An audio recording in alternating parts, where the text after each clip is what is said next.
On this episode, we continue trying new-to-us restaurants, and this time we dine at Celier Steakhouse in Epcot. Today is May 16th, 2023, and this is episode 565 of the Main Street Magic Podcast. Jeremy and Rhonda are more than a little fond of Disney World, so they made this podcast to share it all with you. Reports and resorts, top 10 lists of all sorts, Main Street Magic's bringing it home for you. Hello and welcome to another episode of Main Street Magic. I'm your host, Jeremy Stein, and I'm joined by my lovely wife, Rhonda. Hey, guys. Make sure you check us out on the web at mainstmagic.com, as well as follow on Facebook, Twitter, and Instagram at mainstmagic. If you've not done so already, head out to Facebook and search for the Main Street Magic community and ask to join. Then if you hit that subscribe button, you're going to get brand new episodes every Tuesday and Friday.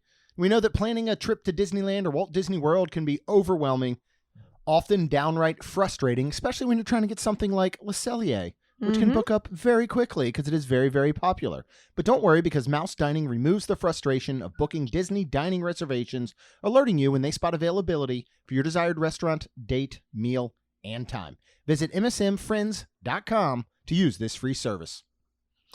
So on today's episode, we are talking all about Le Celier Steakhouse at Epcot. And I think some people are excited for this review. Yeah. And I feel like it comes as a late time, but we just hardly ever sit down, especially with all the festivals and trying the things. And we finally have just, it's easier now that it's just Jeremy and I. Yeah. And we don't have two children or paying for two other people. So we are able to do more things, which is super nice. We've been trying to do a few things that we haven't done. We've been dining like crazy lately and knocking a lot of things off our list that we hadn't done before. We're gonna put a little separation between this dining review and another dining review that we did this same trip. We sure did. Kind of last minute, just so that it's not like dining review after dining review. But yeah, we're finding an opportunity to be able to do a lot more as far as dining comes, because as Rhonda said, with the girls not coming with us, it's just much more affordable, and so we are still going though. We're still trying as much as we can. So look for lots of dining reviews coming up in the future. We're really enjoying it. The scale is not as much, because as I mentioned before, I'm still trying to work off those back-to-back weekends where I literally gained 9 pounds, which was insane. So still working on all that and eating right at home and all. But Le Cellier is one of those restaurants that has escaped us for years. Yeah. We have looked at it. I think we've booked reservations before. We ended up canceling them. Like you said, we often do the festivals.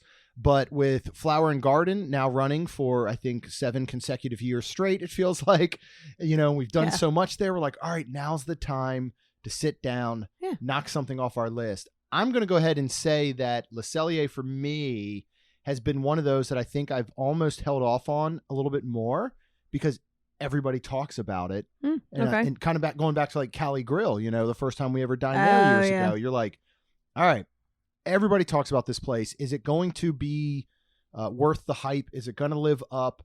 And I feel like Le Cellier also is a place that has very 50-50 reviews. Really? Okay. Where I feel like a Cali Grill is pretty much, 100% this place is great. Le Cellier, I see a lot of people going, this is the best steak I've ever had, and other people that seem a little bit disappointed. So you're going to get to hear all about our experience during this episode. Yes. But first, Rhonda, why don't you go ahead and give our listeners some of our standard dining bullet points as far as Le Cellier goes? Yes. So, obviously, it is located in Epcot in the World Showcase, and that is in Canada. It is, though, American Steakhouse. It is fine and signature dining. You do get 10% for your annual pass or your Disney Visa. And then lunch starts at 12 p.m. and it runs to 3:55 p.m. and dinner runs from 4 p.m. to 9 p.m. So with that 5-minute over, there's no change of the menu. Yeah. Which is kind of nice because of lunch. We could have it. Yeah, and we were having a lunch. We went at we had a reservation at 12:05. Yep. I really love the mobile check-in Yes. feature. Not only is this super easy to go ahead and just check in, you can make requests if you need to. You can say if you have allergies, if you're celebrating, all this stuff right through the My Disney experience. Once you're ready, it's going to go ahead and ding you and let you know via text or push notification that your table is in fact ready. Yep. And it's just nice, because even with that, like, I think it was, maybe about 15 of or quarter of our reservation time, it'll actually send you a push notification, say, hey, are you ready to check in? That's awesome. And I think it's a good feature, so we went ahead and checked in. We were sitting over there near the kid cot area when we did, just to get out of the heat. Yep, we were under shade, and it is so beautiful over there, period. But boy, when Flower and Garden is going on, it is just stunning. If you are going to Epcot and you're not going to eat, just walk over there. Yeah. If we would have had time, / we were checking in and then I wanted to sit in the shade, but I like the waterfall over there too. And I just like walking back in that area. Yeah. Canada is really a beautiful, underrated pavilion, to be honest.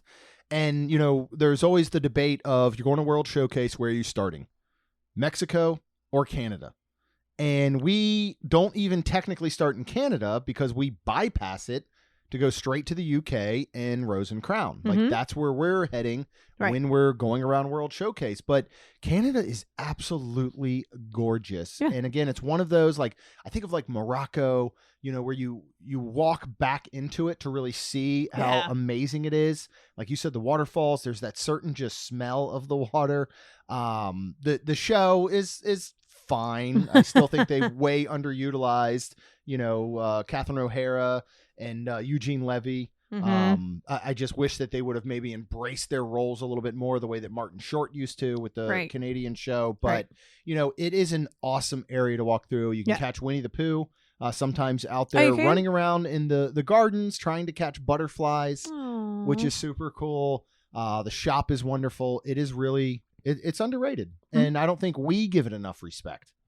But we might now, because I always have, I feel like. Do you? You think so? Yeah, I just love it back there. Yeah. And I mean, it's just been a long time since we've walked back because of the kids' cot. And, when we walk the kids and, there's unfortunately not a reason to walk back there unless you're looking for one of the festivals. Yep.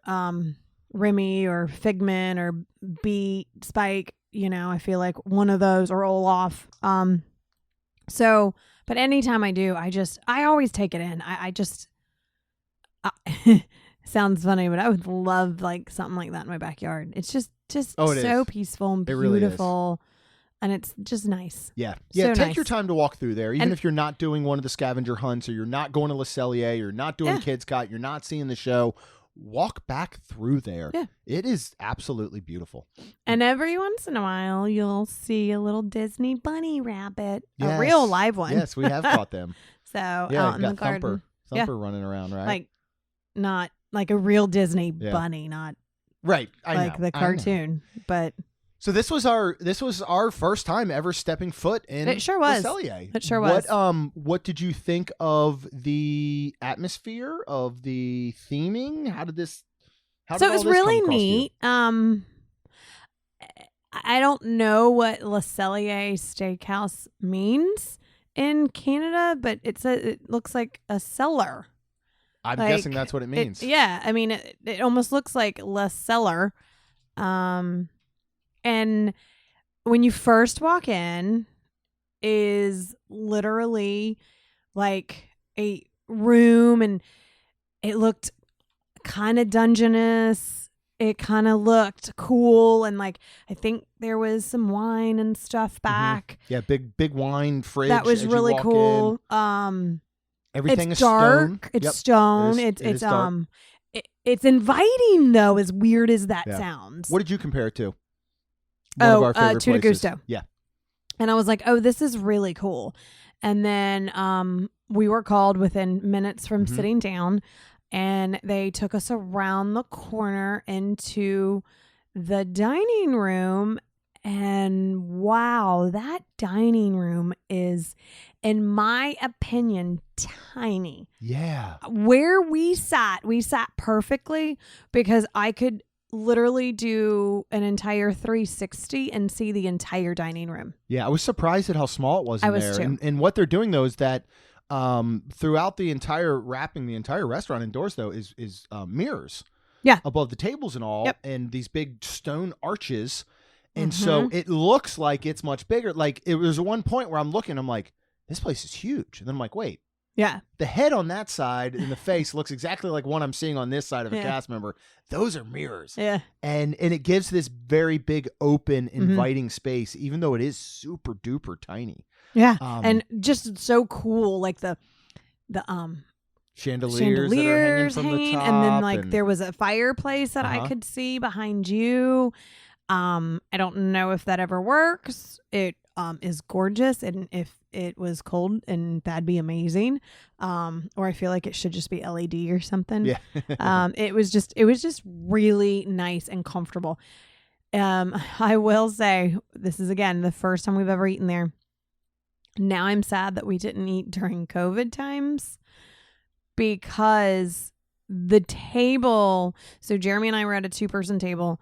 The table next to us was 6 inches away, a comb. I'd give it a little bit more, maybe 18 inches. They're on Okay. top of each other. They're very, very close. It is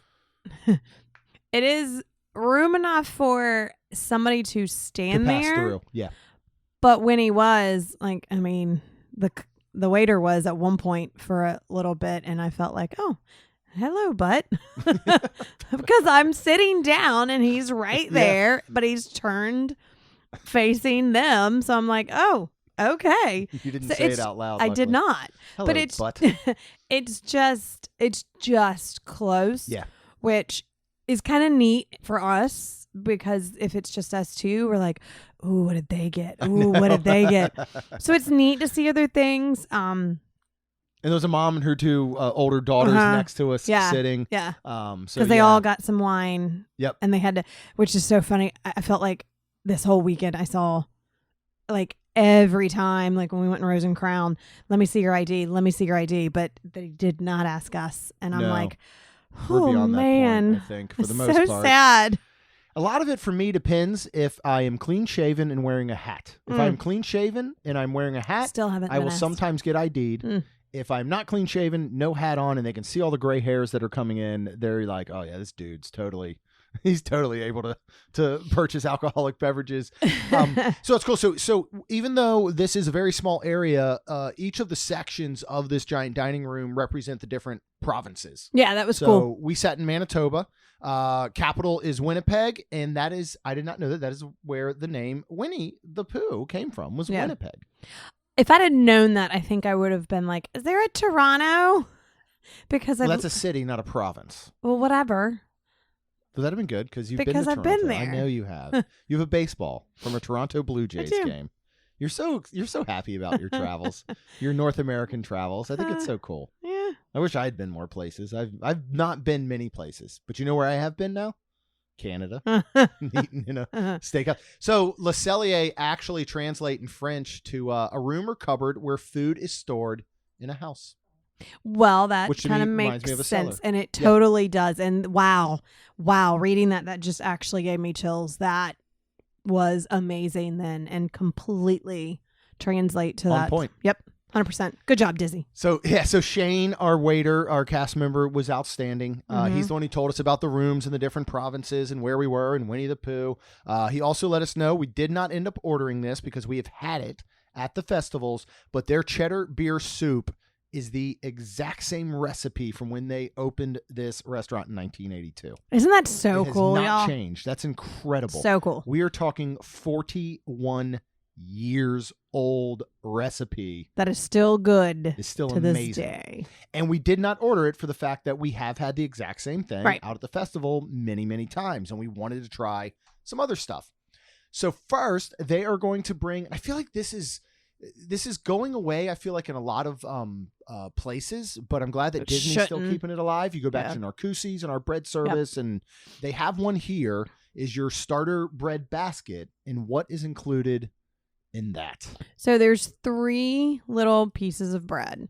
One is a multigrain. One is a pretzel, like rod little. Yeah, it's your pretzel. It's your bun, pretzel bread that almost, you get yeah. with the beer cheese soup. Yes. If you order it out at the festival. Your sourdough, and then a little cute square, not Mickey, but still pat of butter with salted on it. Yeah. Salted butter. You know what this should be? Not a Mickey head shape, but a maple leaf. Oh yeah, Would have 100%. been super cool if this 100%. was shaped like a maple leaf. They should do Celier, that. take notes, Yeah, my friends. that would be amazing. That'd be super simple because it was just a small square. Yeah.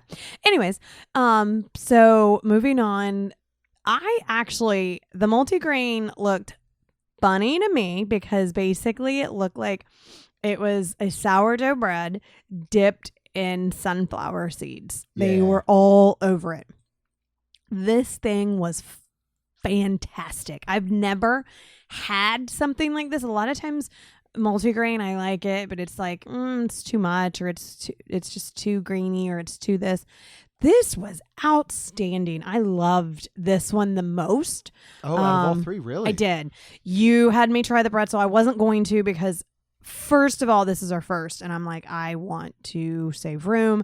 And what we were talking about ordering, I was like, I'm already going to get enough like carbs, so I'm like, I don't really want to, but I did. I tried the sourdough, and I took 1 bite of the pretzel and the sourdough, but I took a couple of bites of the multigrain, and that was just fantastic. Yeah, they were all delicious. What did you like? I am a Obviously, huge you're- soft pretzel bread guy, and this was outstanding.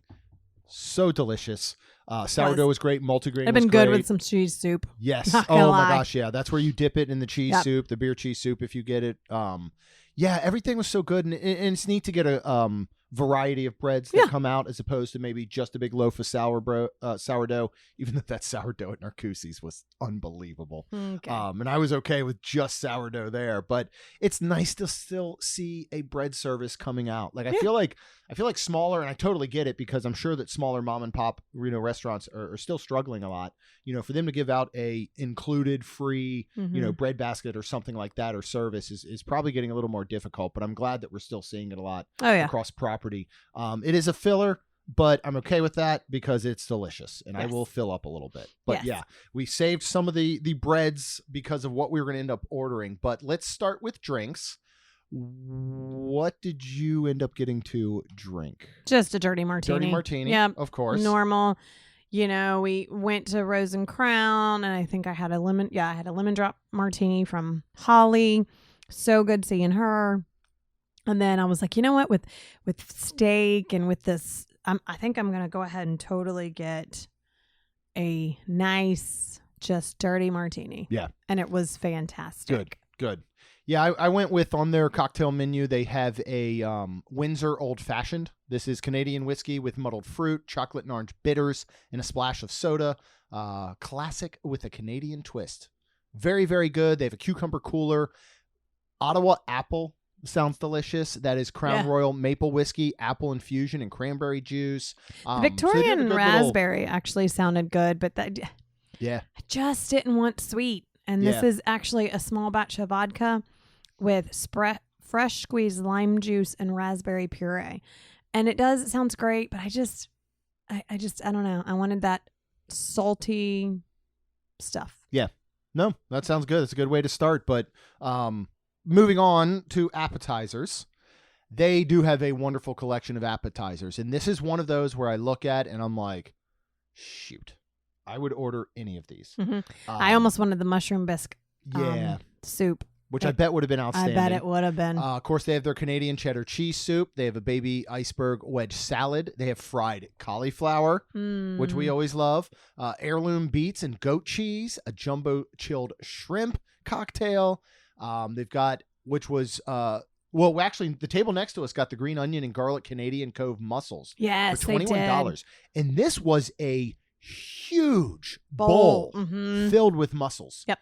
And nice crusty bread with it, because once you're done, you sop up all that extra butter and the juices with the bread. And those were some decent sized mussels too. I know. They looked really, really, Not really, for me. really good.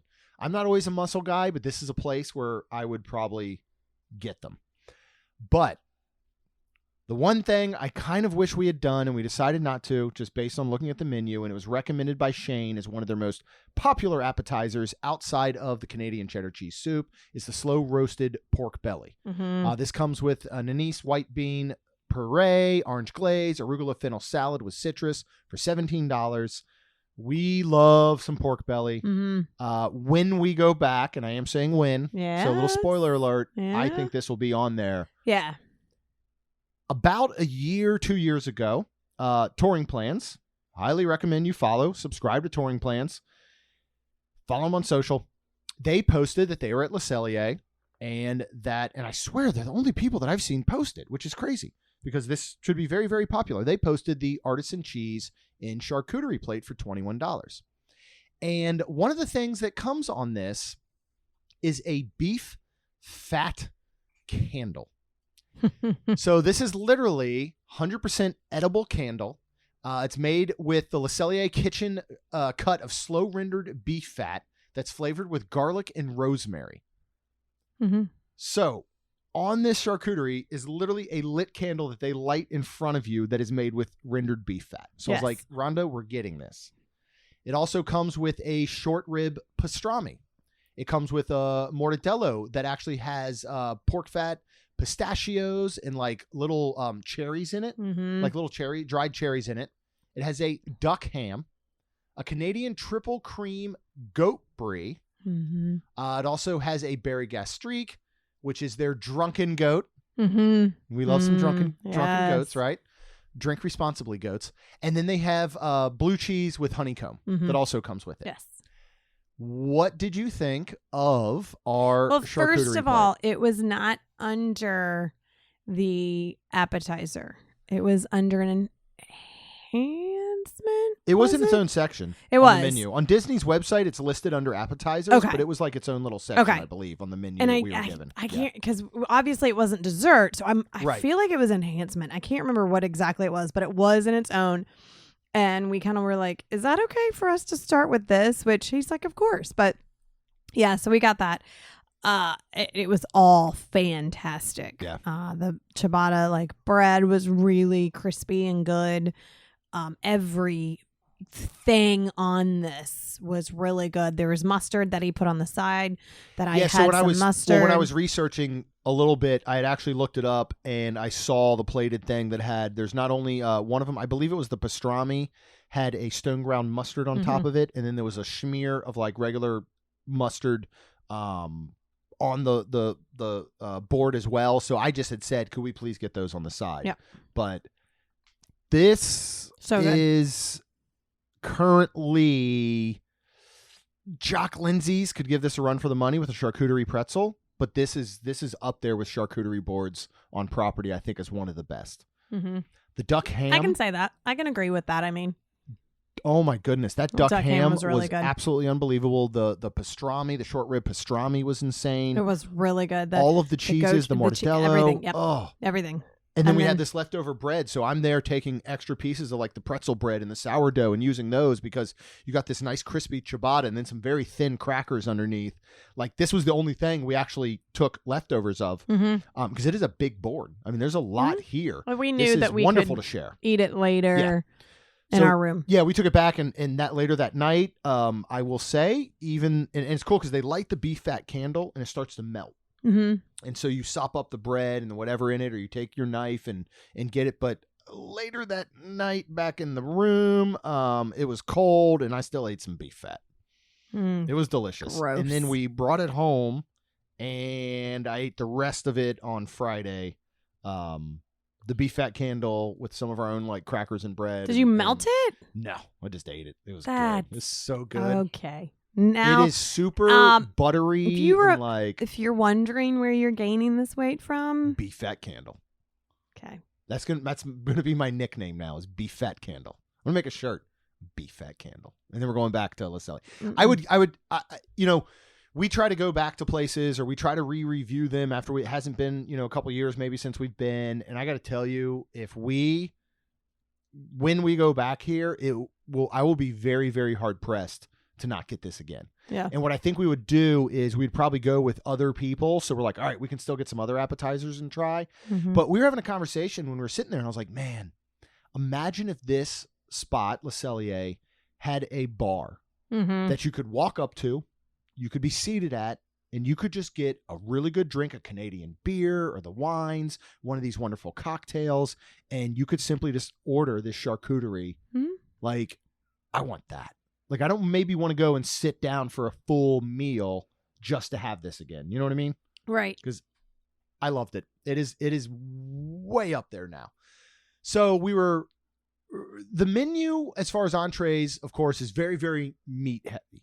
Oh, yeah. You know, you're in Canada. Mm-hmm. You're cold. You need meat, right? So they've got several steaks. They got a ribeye. They've got a USDA prime New York strip. They got the filet mignon. Moving on, they do have a dry-aged pork chop. They have a Canadian pie, bison strip loin, and sustainable fish. Rhonda's not huge on pork and pork chops. Nope. Because I thought that would have been a good option to try. And I know he was like, Jeremy, you were like, well, but it's good because it's Disney and it's different than what you've had before. But they're usually dry for you. Yeah. It can be a very dry cut of meat if it's not cooked properly. So I didn't want to try. I didn't want to take that chance with the money. Oh, no, I agree completely. So what did we, and again, I say we collectively because we were sharing everything. We knew we were going to split everything, try everything. Well, Jeremy was going to get the oh my God, I can't say it. You okay? Filet mignon. Yes. Oh my goodness. That was fun for me to watch. Okay. So this is. Well, we'll get to the filet. Let's talk first because we like to end on high notes and start with low notes. You're right. We're Canada, right? We're in Canada. What do we have to get? Because it has its own section on the menu. Yes, and he also said, our waiter said that basically they're known for their poutine, and that basically we could get this nice regular poutine, which is their signature, Le Celier signature poutine. It's fresh cut French fries, Canadian cheddar cheese curds, truffle, and then a red wine reduction for $14. So instead of actually ordering a actual entree, I was like, I'll use this as my entree. Yep. We'll eat it together. You can give me some bites of the filet. I can't talk about this one. The steak. Fine. The steak. There you go. The sweetie. steak. Oh my goodness, that's hilarious. So it was funny because he comes out and Jeremy was talking to him, and then the guy's like, do you want me to do the red wine? And I'm like, yeah, I guess. I'm thinking we should be eating this right away, right? Yeah. Like, so after Jeremy took a few pictures, which was like 3 or 4 seconds, maybe 10 at the most, we started digging into the poutine. I've never really had poutine. I think really like real poutine, except I think when closest we were would be Prohibition Kitchen down in St. Augustine that was on St. really George good. Street, and it was absolutely outstanding. And that was your standard hand cut fries, your cheese curds, and your gravy, your brown gravy. So this was a little different because it was a red wine reduction. So, but I thought it was good. I ate some of it and enjoyed the bites that I had. For it being poutine, I wouldn't get it again. No. So with that being said, yeah, I did not care for it. I did not think it was good. The red wine reduction sauce was really overpowering. I love skin on fries. This tasted like nothing but skin. This also tasted like if you take fries out of a fryer, you shake off the grease, or you put them on a paper towel or something, or a towel to like take some of that grease. These were super greasy. It just didn't work for me. Like, and the fries actually taste like some of my favorite fries of all time are Thrasher fries on the boardwalk in Ocean City, Maryland. Mm-hmm. And these were very similar to that, but I just don't think the dish worked together. Okay. To be honest, I think the fries on their own probably would have been pretty good. Like if you just got like that as just fries. Right. And then the cheese curds were great. The cheese curds were perfect, had that nice squeak and that pop. And then, I just thought the red wine reduction was a little bit overpowering for this entire dish. It was beautifully served, though. It came in its own little cool. pan, almost like not necessarily a skillet. It was like a stainless steel pan. I just personally did not care for this, and I would not try this again. And I would agree to the point of, because we had everything else, and I'm getting ahead of myself a little bit, it was just so much better. It wasn't awful. It was just something that I had. I would not order it again. It wasn't where I was like spitting it out, but everything else, and we're going to move on in just a minute, but everything else we had, it was just like, but I want this, I want that. But if they had a bar, and I mean, I don't eat French fries hardly ever at home anymore. And if I was craving, and there was another poutine, and I don't remember what it was, but if I was craving an actual, like, you know what? I want to sit down and have a dirty martini and some poutine, some French fries and some cheese. I would do that. And I just saw, and it was a beef one. Yeah. I would pick that one and try it. Yeah. I'm not saying it would probably be, but I would want to do just that. I'd want to sit down, maybe have a reservation and go, sorry, we're here for just drinks and the beef poutine and then maybe a dessert. Yeah. Well, and something like poutine, with French fries, crispy French fries and all, is that they can go like soggy real quick. Right. And that's why I was trying to say that we only did 10 seconds or so. Like, I was like, but I don't think these fries were at the crisp level they should have been to start with. Possibly. So, that's kind of one of those things. But you raise a really good point where if everything else, this is going to sound so awful to say, but it's true. If everything else we had been mediocre, the poutine would have been much better. But as you're saying, and we're going to get into the filet mignon, everything else was so good that the poutine just did not live up to the standards of everything and else then we had. Especially about what we're about to talk about with the what comes steak. With our $62 filet mignon, Rhonda? So it is. And don't say filet mignon. I'm not. I'm it's AAA Canadian tenderloin. Mushroom risotto, asparagus, tomato relish, and a truffle butter sauce for $62. Excuse me. This is amazing. We did a medium rare steak. Mm-hmm. It was perfect, cooked perfection. Yes. Jeremy did need a steak knife to cut it, but barely. Chewing it was very melting in your mouth, like almost a butter. It was really, really good by itself. Then when you would take a bite of the mushroom risotto and asparagus, tomatoes, relish, and everything together was just fantastic. And it was a really, really good dish. Yeah. So much that mushroom risotto reminded me of what is out at Flower and Garden, correct? Or was it no, that was Festival of the Arts, I believe, Arts. wasn't it? Yeah, is the mushroom risotto? They had a mushroom risotto. Yeah. Holy moly, when he came back by, and because I didn't really get a entree and I wasn't loving the poutine, but I was loving the mushroom risotto. I was like, is there a possibility I can get a side of it? And he was like, absolutely. Yeah. So he comes back, brings me, because I'm thinking I'm going to take a few bites, because at this point I was starting to get full. And I was like, I'll probably take a few bites and then I'll totally take it back with me. We also got an enhancement of maple whiskey glazed Brussels sprouts for $10. These are fantastic. I don't think I've had a wrong Brussels sprout on Disney property. Agreed. And this maple whiskey glazed, a few bites, I'd get a little sweetness to it, and it was just outstanding. Other enhancements they do have that we did not opt for this time was a Canadian cheddar cream spinach, which sounds amazing. I love that. When we were going into this and I was kind of looking at the menu and planning things out, because honestly I was budgeting,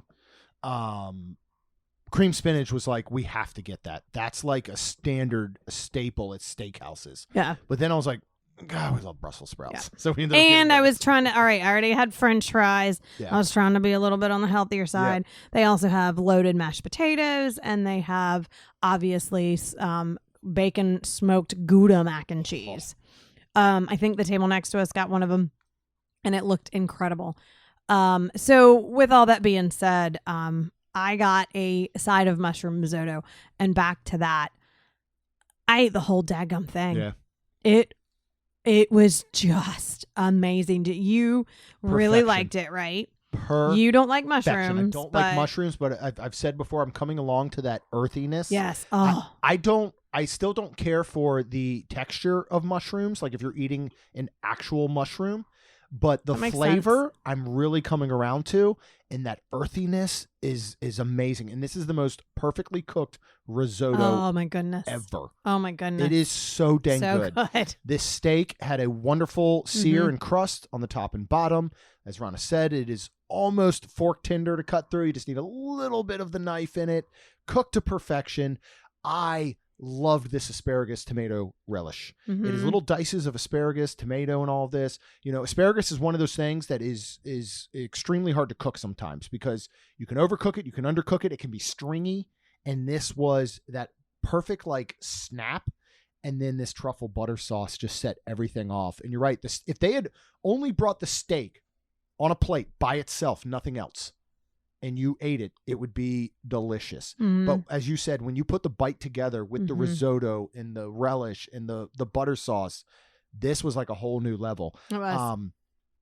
This is one of those where I have heard people say a lot when it comes to the filet mignon that it can seem hit or miss in reviews. Really? People either love it or they don't think it's the best. I'm not going to deem this the best on property. Flying Fish is still my number 1. Topolino's is my number 2.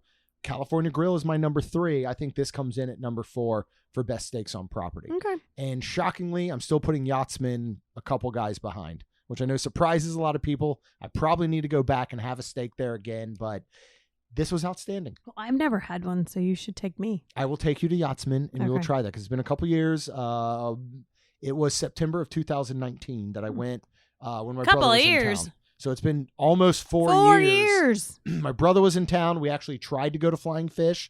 The wait was too long. We walked up to Yachtsman. We got in within like 20 minutes.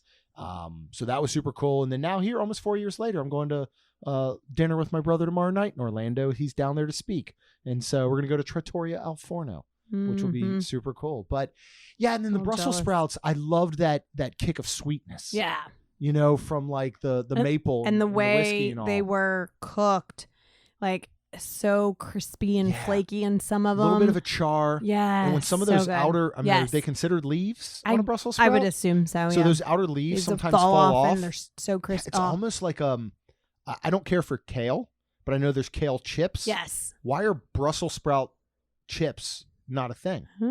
Because that's what those outer leaves and layers remind me of when they fall off. Right. And they have that perfect little char, a little bit of kick of fire. Like, this was all outstanding. It really was. As you said, where the poutine had some misses, everything else just absolutely hit. From atmosphere to service to food to everything. We're going to get down to dessert because we are trying everywhere we go now to hit at least one appetizer, at least one entree, and at dessert, least one enhancement, and at least one dessert. If the dessert looks good, / is appealing to us. There has been multiple places where we've been and I'm like, meh. I can go get me some actual soft serve ice cream and like this better. True. But on the dessert menu, you know what I want to next time we go back, do I get to pick dessert? Because you know what I would pick, right? And then you probably have to get your own because you don't eat this dessert. Oh yeah, no. Carrot cake. They have a carrot cake. I just started to say, no. Plant-based carrot cake. You'd have to get this on your own. Okay. All right. But yeah, they have a carrot cake. They have a chocolate caramel bar. They have a warm pecan butter brown tart. And they have a chocolate mousse maple leaf. But they said one of two things that I always will get, either a creme brulee or a bread pudding. And they said a maple creme brulee. It is maple whipped cream, shortbread, maple leaf cookie for $13. And we got it. And it was a good size for both of us to share. It was a good shareable portion. Because Jeremy took 2 or 3 bites and then was like, all right, I'm done. Which I felt like I had 4 or 5 more after that. And I Yeah. was like, really, you are? And even the shortbread maple leaf cookie, like eating it together with the creme brulee was outstanding. And this was a perfectly crispy on top because of the sugar. You know, you cracked it and you have that crunch, and then the creamy maple whipped cream is just so good. And that shortbread maple leaf cookie was fantastic, and to eat it together was absolutely great. Yeah. And this was just really good that I was very happy to have. Yeah. I loved it. I love creme brulee. I'm with you. It'd be neat if they had like some sort of pretzel bread maple pretzel bread pudding. That's what they should have. How good would that be? They have the pretzel bread pudding little dessert over in Germany. Remember that you can get at the quick service. Oh, yeah. That would be really good here. A maple pretzel bread pudding. Again, Celier, if you're listening, jot it down. But yeah, this was outstanding. It was a perfect end to really an almost perfect meal. They do have a wonderful kids menu. They have the cheddar soup for kids, which I guarantee they're going to love. They have a little house salad. Then they do things like grilled chicken with gravy, grilled strip steak with gravy, macaroni and cheese, seared salmon. So they've got some wonderful sides. This is, I was impressed.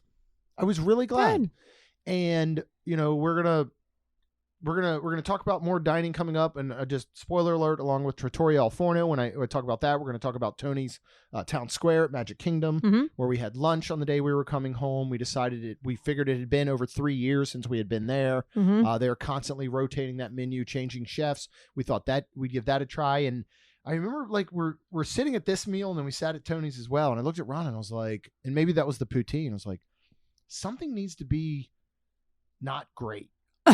Because we have had so much wonderful dining lately that I'm afraid that listeners are going to be like, well, you guys just like everything. We can't get an honest review. But this is our honest review. Yeah.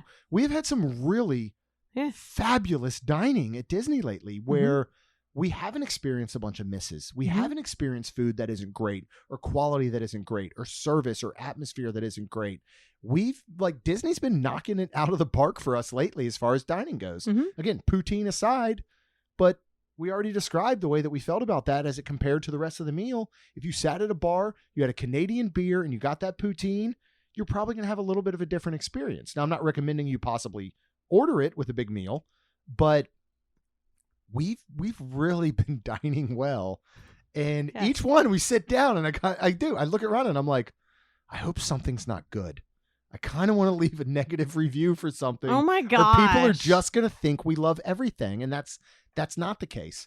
And, and just so y'all know, we'll give honest reviews all the time. Yeah. And just so y'all know, nobody knows us either, which is nice. I think it's not like they sit down and they're like, oh, okay, this is we don't say anything about who we are and sit down and go, well, we're going to review this. Right.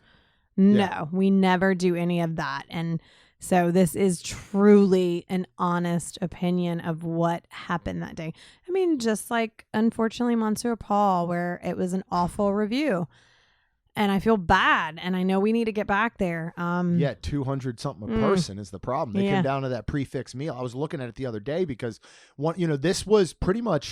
this is close to knocking off all the Epcot restaurants. Now, Tokyo Dining is switching over. We've never dined there, but they are switching over to a sushi-based place, which we will go try. The only restaurant now that we have not sat down at Epcot is, Takumite. So that's the only one we haven't done, and we will certainly look at over in Japan. We will certainly look at getting down to that one. It's a very fine dining Japanese, multi-course experience. We will look at doing that, but we really have, we've been getting really great dining. We've been giving our honest and open reviews, and we're not gonna blow smoke or lie to you guys. This is what we're experiencing. Absolutely. And we've been super impressed and super duper happy. We can throw in if we need to. We got to see how the next episodes are going to go, because we did a lot of their stuff. We want to talk more about Tron in the virtual queue on an upcoming episode. We're really researching. I feel like how this works. We want to talk. We made a triumphant return to Three Bridges. It Yeah. has been quite some time. Yep. Got to go to dinner and have drinks with Jessica and Landon, our wonderful, wonderful friends from Vacation Grocery Delivery. You can check them out at vacationgrocerydeliveryfl.com for all your grocery needs. Of Or course. beyond. Or beyond, yeah. Like sunscreen and anything is at Publix, they can pick They up. can get and deliver alcohol to your resort Absolutely. without you being present. No price markups. Run and employs all current or former cast members. One set delivery fee. They're absolutely incredible. Not only is their business amazing, but honestly, they're two of the best human beings you will ever meet. Love them to death. And as you're looking at your next Disney vacation, of course, you can reach out to Chuck with mainstmagictravel.com. Yes. He can book your next trip. He can help you out with all this type of stuff. Thank you guys so much for listening. It was so good to get to Celier. We've got a lot more coming up. Super excited for all of that. So hit subscribe and then make sure you get these brand new episodes every Tuesday and Friday. As long as you're out there on the internet, you're on iTunes, wherever you listen, would you please leave us a rating and review? Because it'll help our show grow. That's all we've got. We'll see you real soon. Jeremy and Rhonda are more than a little fond of Disney World, so they made this podcast to share it all with you. Reports and resorts, top 10 lists of all sorts, Main Street Magic's bringing it home for you.